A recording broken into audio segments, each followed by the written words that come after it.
Welcome back to Movement Parallels Life. Today we're exploring the athletic movement practice. So the practice is going to be in three parts. The first part is going to be some balance work.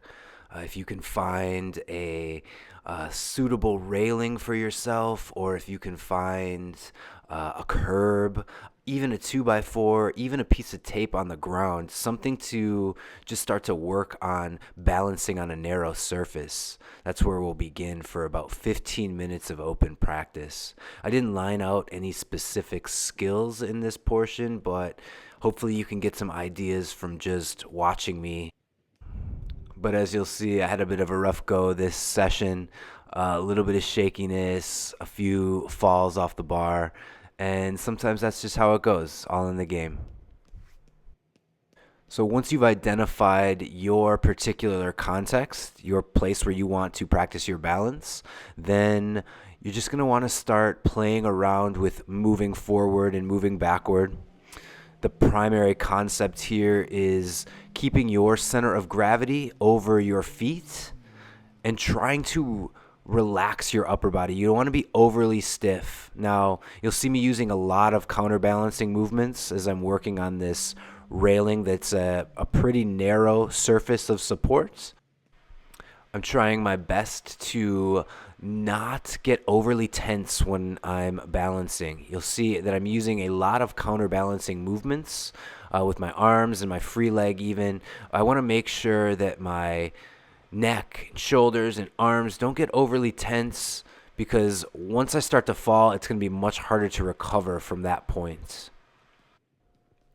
The other skills that I focused on in this practice were changing levels, squatting, changing orientation, and played around a little bit with crawling on the rail. So now I've got 4 points of support and a lower center of gravity, but I have more challenge to how I'm distributing my weight and keeping my stability. So hopefully this gives you some ideas to start to play around. It doesn't need to be a super intense practice, but just exposing yourself to this challenge of balancing on a narrow surface.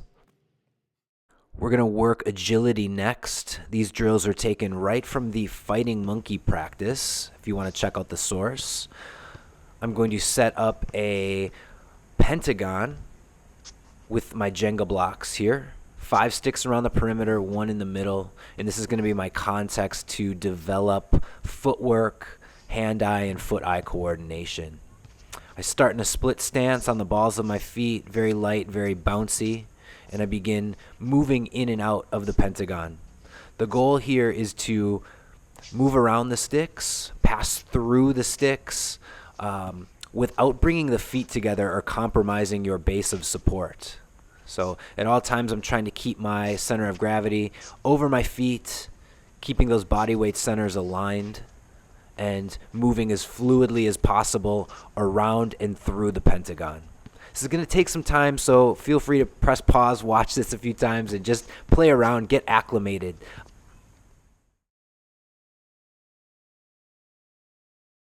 We're just going to dive right into the deep end and get into some intervals here. 3 rounds. Here's the first round. 1 minute. And just working through that pentagon. Keeping your stance open. Trying your best to not knock any sticks over. But if you do, then you've got to carefully pick up and reset them. Just try to stay in constant movement for this minute interval. Push yourself. Start smooth. Begin to pick up pace as you gain more confidence with your movements. In time, this becomes more expressive, more stylish, but just start getting comfortable with moving in these ways, changing orientation, pivoting, moving through your hips, and keeping that open stance. When I knock over a stick, I carefully but quickly reset it and continue fluid movement. Excellent. Press pause, rest, catch your breath, and get ready for the second round. Here we go with round 2, expanding on what we did in round 1. Open stance, slightly lowered center of gravity, and using those arms to help balance and assist your movements.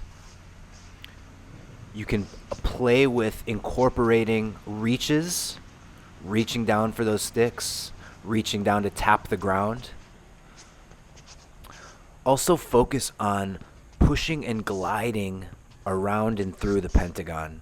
There's not a lot of picking up of the feet or heavy steps. It's very fluid movement. Try your best to embrace this idea of moving quickly but moving smoothly. This smoothness will develop when you recognize certain patterns or certain techniques, and you just rep it until all the edges smooth out.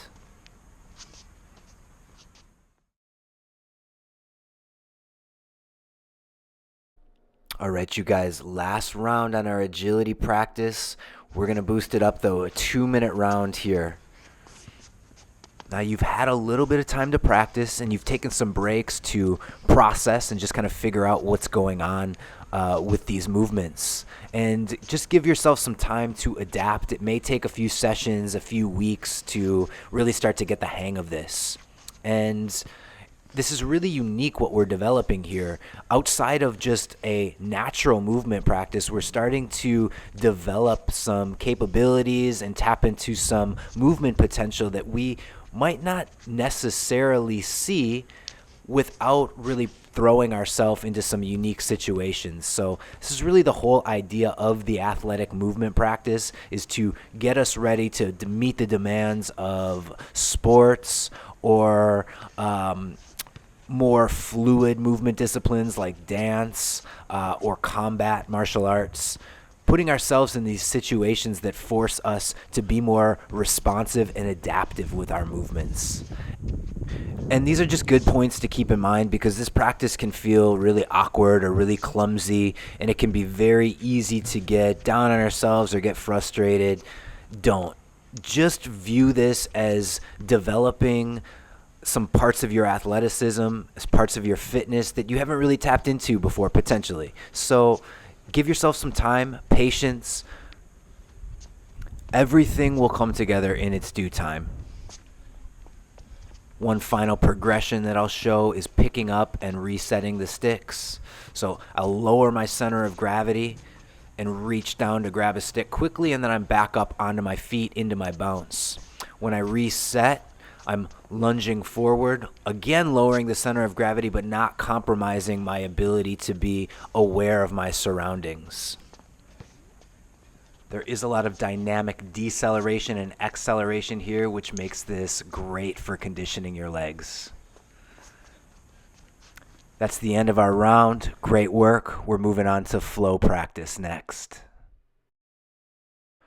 For our flow work, we're going to emphasize low gait movement, or moving in a squat position. So I'm going to introduce a few patterns. The first one is this squat leg sweep. And I tried to outline a few different progressions here you can follow along with. Begin by sweeping the leg across the body. And then as the leg sweeps across the body, I plant my hands. From there, I begin to lift my hips as I push through my arms, and I draw that sweeping leg back underneath my body, back to its original position. As was the case with the Jenga blocks, we start smooth, working very slowly to build that smoothness, and then from that smoothness we can begin to pick up speed.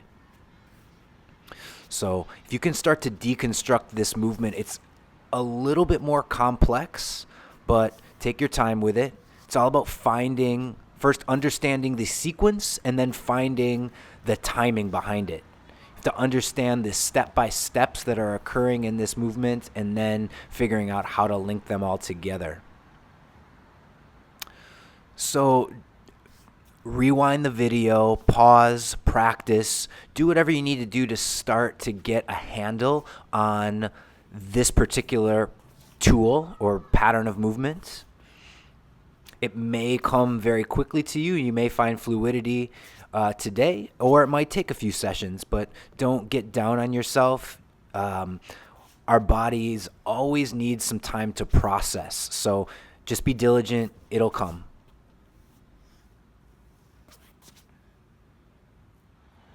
The next pattern we'll take a look at is the squat spiral. So this is going to be just a spinning movement, changes orientation. It's pretty slick and a cool way to start to link together some of these other skills, other patterns. This is all transitional movement. So you can see the first step is to shift body weight to the side. You plant the hands for some stability, and then one leg is going to sweep in front or in back of the body, and that'll pull you in a 180-degree turn.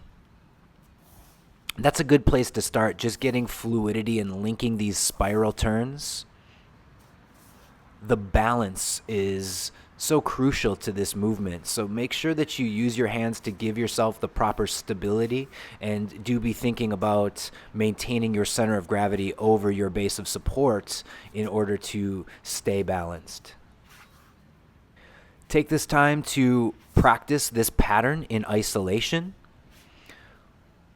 Play around with sweeping the leg, turning, and seeing if you can complete the action by ending in that squat position. And consider how the surface that you're playing on changes your movements. Here on the tennis court, I've got a lot of friction to deal with. If I were on a wooden floor with socks on, there would be much more slide, and it would really change the dynamics of the movement. So have fun exploring with all those different expressions of how you can work through this pattern. Next pattern I call the lateral shuffle crawl. So moving in a lateral orientation, I'm going to shift my body weight, plant my hands, and push through the ground. And from that push, I'm going to give a little shuffle or jump past my hands and re-establish support on my feet. So this ends up being just a very slick little transitional type movement. It's simple, but there's a lot going on. You really need to have a strong shoulder girdle and a strong core connection, because you want to be as light as possible as you go through these strides in this crawling pattern. You can start to integrate the spiral that we just learned with the shuffle crawl. If you can pair those, you're already starting to think in terms of flow and building a practice that's just a little bit more fluid, adaptive, expressive, and improvisational. You can practice in a way where you get out of your head and get into your body. Don't let your brain lead, but let your body move and figure this stuff out. Now you can begin to play around with integrating the spiral and the sweeping patterns. If you're new to this and you're just watching my movement, it might be a lot to take in. But just consider the two separate pieces that we've already worked on, the squat spiral and the squat leg sweep. Continue to practice each of those. Try to keep them right in the forefront of your mind, and practice until the lines between those techniques blur a little bit, until they start to meld and flow into one another. Adding one last pattern in here, I'm going into this side press or side push-up, and transitioning using my lateral shuffle crawl pattern.